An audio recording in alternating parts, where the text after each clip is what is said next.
Good morning, the writing school. Can I help you? Oh, hi. I'm ringing about the online writing courses you advertise on the internet. Yes. Would you like me to send you a brochure? I would, but I also have some questions. Okay. Well, let me take your details first, and then I can deal with the questions after that. Okay.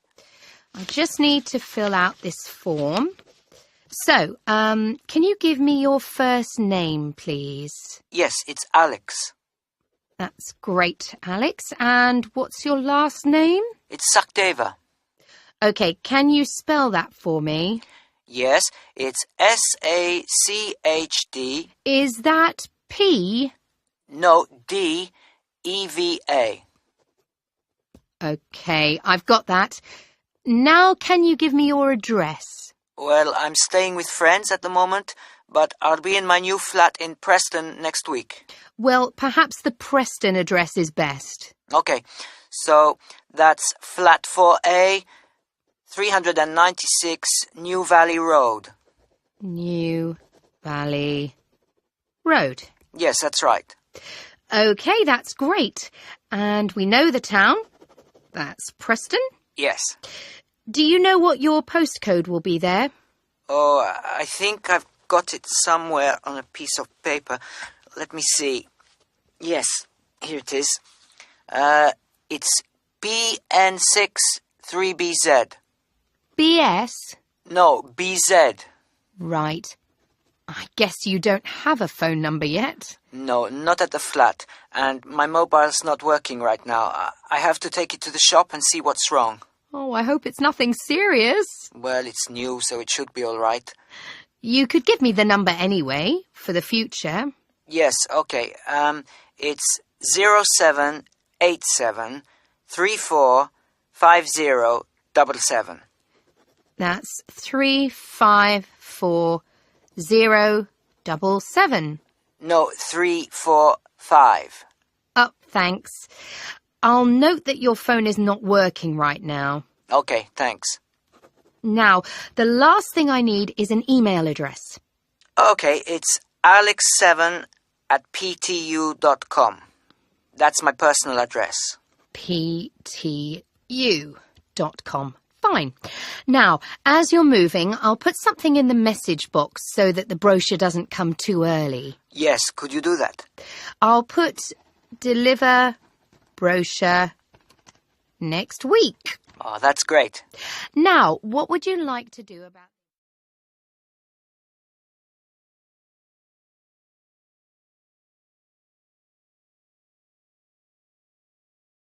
Track 8, Unit 7, Listening, Exercises 5 and 6.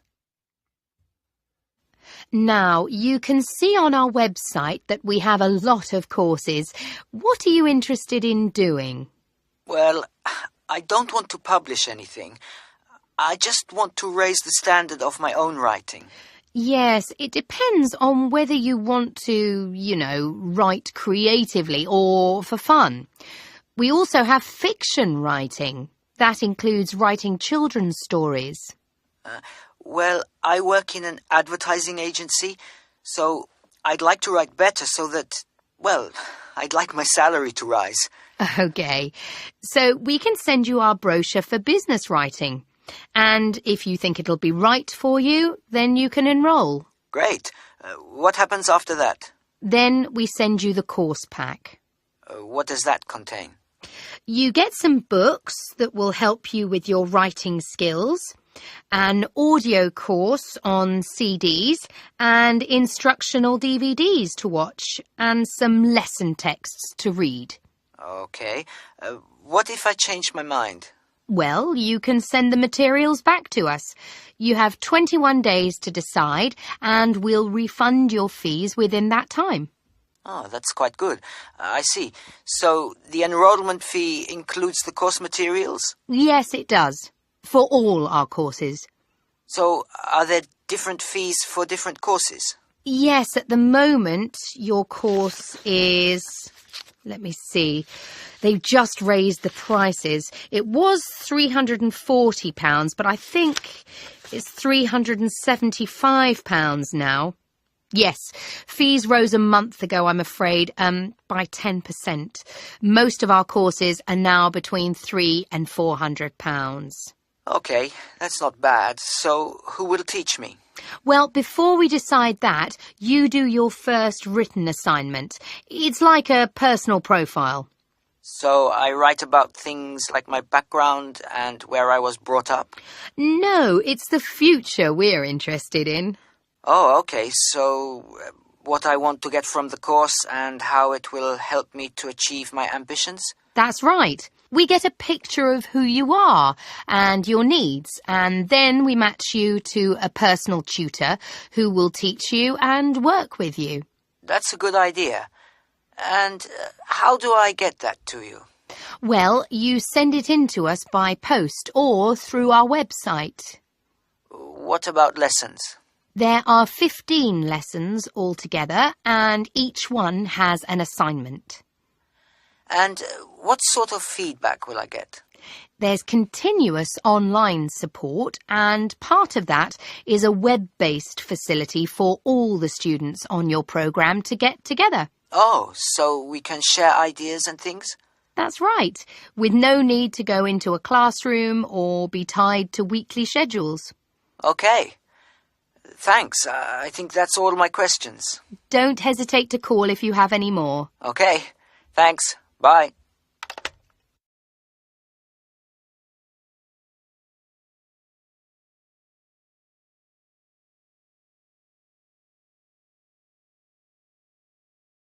Now turn to Section 2. Section 2. You will hear a recorded message about buying tickets from a booking agency. First, you have some time to look at questions 11 to 15.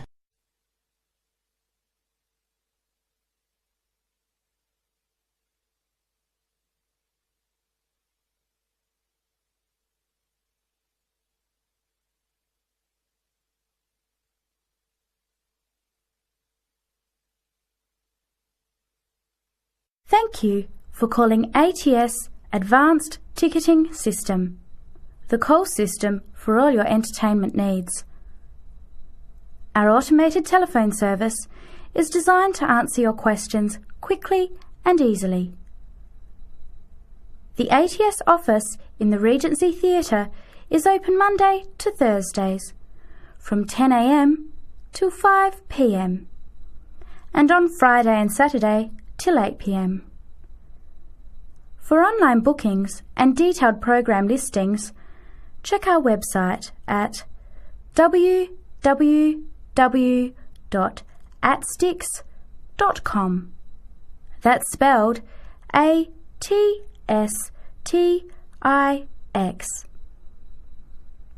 Please listen to the choices available. You may press your choice as soon as you hear it to get more information. For sporting events, including the Western International Tennis Classic, press 1. For the Formula 1 Grand Prix, press 2. For classical music, including the upcoming Philharmonic Orchestra series, press 3. For theatre and dance, press 4. For other inquiries, please hold the line. Before the recorded message continues, you have some time to look at questions 16 to 20.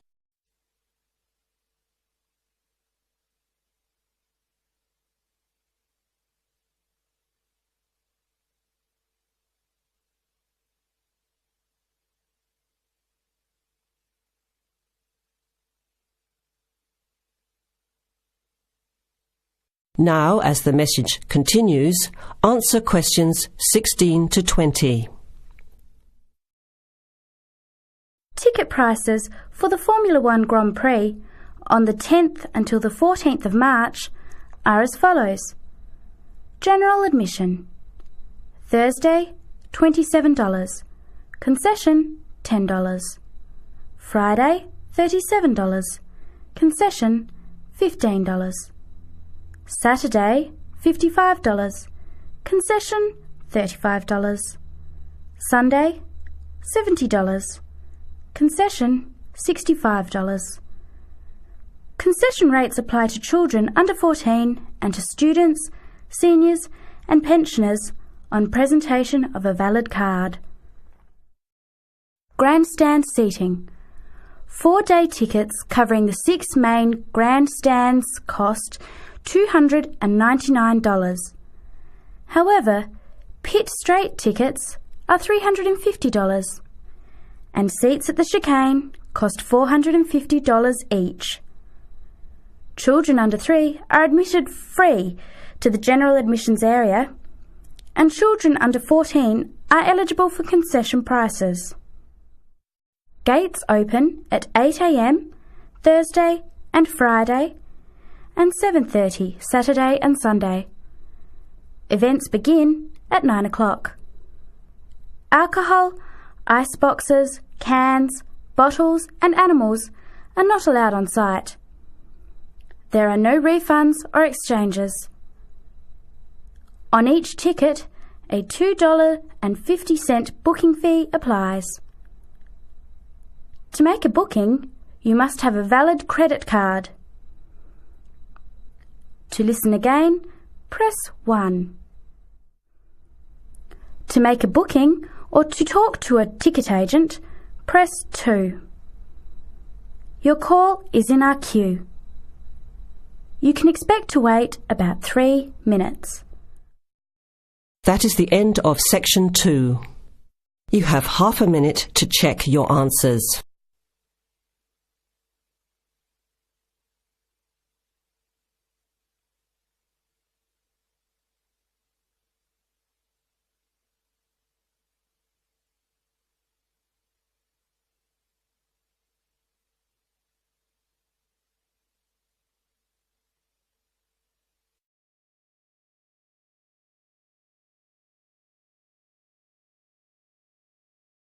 Now turn to Section 3. Section 3. You will hear a conversation between a student called Mary and her tutor, Mr. Hadstone. First, you have some time to look at questions 21 to 25.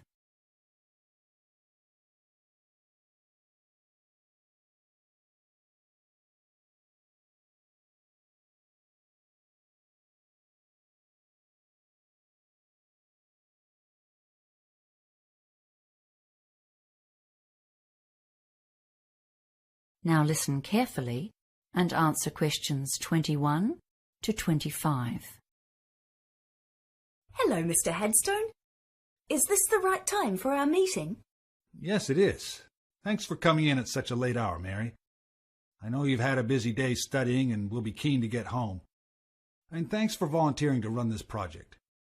It's going to help you develop and practice skills needed by teachers today. Field trips are getting more and more a part of school life. So as a student of education, it'll be wonderful training for you. It's really a great opportunity. We did loads of field trips at school, so I've got a good idea of what sort of things we could do. I expect so. But we're here to go through the basics of planning one, and the trip leader carries a load of responsibility.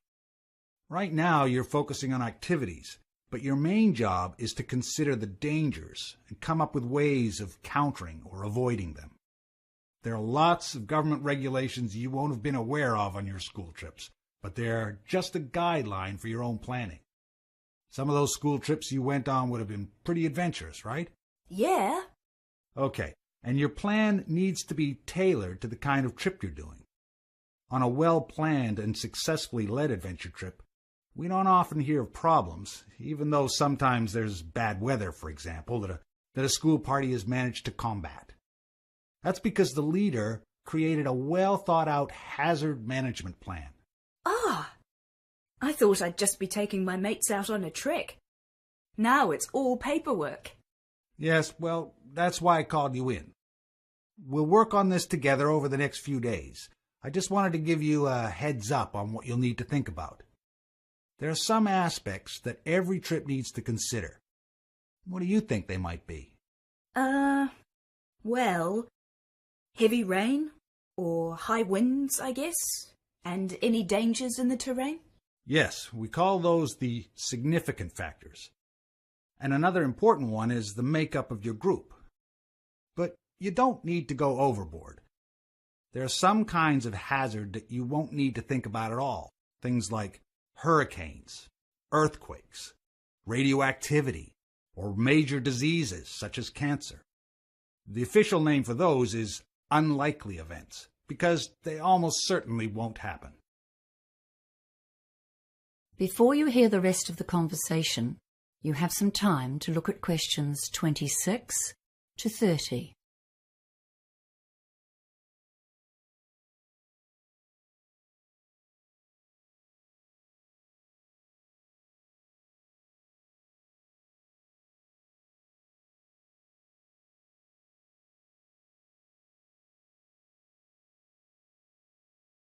Now listen and answer questions 26 to 30.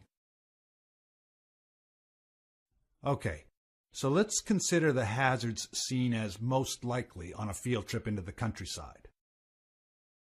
Weather causes real problems. Overexposure to the sun or the cold, even the wind, can have a big impact. And of course, the weather can change very suddenly and without warning. Yes, people can get into trouble in the hills if they don't bring extra layers of clothes and a jacket, even if they start walking on a hot day. Oh, and a raincoat too, of course. What's next then? Well, let's think about possible activities and what you might need. Yes, okay. Well, for hiking, of course, we need a first aid kit. Oh, and a decent topographic map of the area. And we need to make sure that more than one person can read it. I've run into lots of difficulties in the past with people who can't identify even major features, like rivers. And some people have no idea about contour lines. And I suppose a compass, too. You'd need to list those. Then there are things that might be obvious but must be written down and considered seriously. For example, if there's a possibility of falling more than 2.5 meters, that's considered life-threatening. And I'm sure you would be aware of problems near the sea, like tides or high waves, and the trouble you can get into where there's a possibility of an avalanche or a mudslide or a flash flood if you're anywhere near rivers. Yes. Well, I was thinking of an adventurous route for this trip. You know, that's always more fun, and it's such a cool feeling when you've achieved something really difficult. Yes, okay, but then you need to consider who's going to be in your party. Don't go and plan things that are beyond the reach of most people, or you're asking for trouble. You need to take into account the physical strength and experience of the party as a whole. When you make your groups, make sure there's at least one person in each one who's been hiking a few times before. Wow! There's a lot to write down, isn't there? I'm really keen to get started now. Well, good, because there's a lot more detail to consider. For now, I'll just mention 2 more of the common hazards for high school trips in particular. Yes? The Ministry of Education website says don't use inexperienced volunteers. And don't allow student drivers to bring their own cars, or to drive anyone else's car for that matter. Well, now I really have something to think about. Thanks, Mr. Headstone. That is the end of section 3. You now have half a minute to check your answers.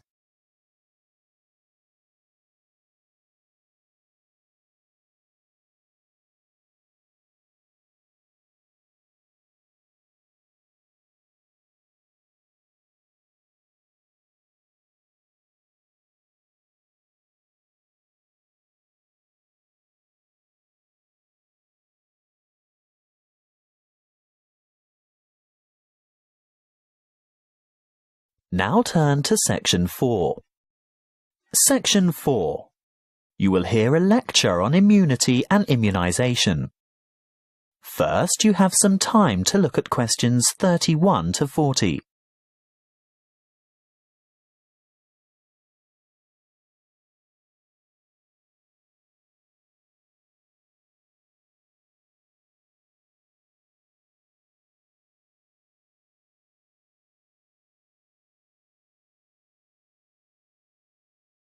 Listen carefully and answer questions 31 to 40. Good afternoon, and thank you for your warm welcome. This will be the first talk in a series of 5 on health interventions, protection and prevention. Could I start by asking for a show of hands? How many of you have had a flu vaccination at the beginning of winter? I thought so. You young ones always think you're indestructible. Well, as you are no doubt aware, disease-spreading germs or pathogens are everywhere. On a daily basis, the human body has to ward off attacks by various harmful bacteria and viruses. A healthy body has a good defense system against many of these germs, but the defense only operates well against microorganisms that it has already encountered, in which case it is said to be immune. There are 2 ways in which humans acquire natural immunity. Actively, when a person has first suffered and then recovered from an illness, and passively, when ready-made protection is transferred into the body, for example, from the maternal blood via the umbilical cord to an unborn child, or through breast milk. Now, artificially acquired immunity can help the body to fight disease, so we can use active immunization as a preventative measure. This is when a person is vaccinated against an illness by injection or oral ingestion of a tiny amount of weakened or inactive germs, not enough to actually cause him or her to contract the illness, but sufficient for the body's defense system to recognize and respond to the threat by forming antibodies. Intervention using passive immunization, on the other hand, is a method of curing an illness after it is too late for prevention. It is less effective than active immunization and takes longer to work. It is used when the body has already been invaded by bacteria and the person is ill. In this case, there is no time for the body to make antibodies of its own, so proteins, usually taken from the blood of animals, are injected to equip the patient with the essential antibodies to combat the particular illness. Let's have a quick look at a bit of history. The discovery of vaccination to boost the body's immune system by making it sensitive to particular disease-causing bacteria was made by an 18th century English doctor called Edward Jenner. He noticed that survivors of smallpox, a common but extremely dangerous disease, never contracted the disease a second time. In other words, they were immune. He studied a similar disease in cows called cowpox and realized that people in contact with the infected cows became ill with symptoms resembling smallpox. However, this disease was quite mild by comparison, and those who contracted cowpox were then immune to smallpox.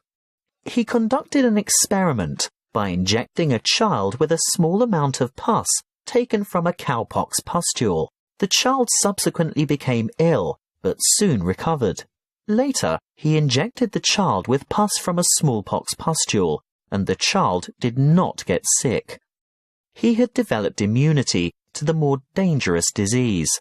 The antibodies produced to fight the cowpox bacteria had been able to fight off the smallpox bacteria. What are antibodies? Well, antibodies are made by white blood cells called B lymphocytes, and this is done in response to the presence of antigens, or other bacterial toxins, which have been released by the microorganisms, what we commonly refer to as germs, that have invaded the body. These Y-shaped antibodies, or you can think of them as antitoxins, may stop the toxins or repair the damage they have done by what is known as the antigen-antibody reaction, which takes place within the plasma of the blood. A correct antibody, for that disease, clings to a particular antigen in order to render it harmless. Large numbers of these pairs clump together to form a bigger unit. This is called agglutination and is able to be seen by the naked eye, which is very helpful for doctors and other specialists to determine which illnesses a patient is immune to. Inoculation or active vaccination can protect people from serious diseases. The vaccine may make a person feel unwell for a few days, when the immune system starts to produce antibodies to match the introduced antigen. This is called a primary reaction. If that particular antigen should ever enter the body again later, a secondary reaction takes place. The body is then able to produce large numbers of corresponding antibodies within a short time, so the invading antigens are quickly wiped out, without the person suffering any harm from the disease. That is the end of section 4. You now have half a minute to check your answers.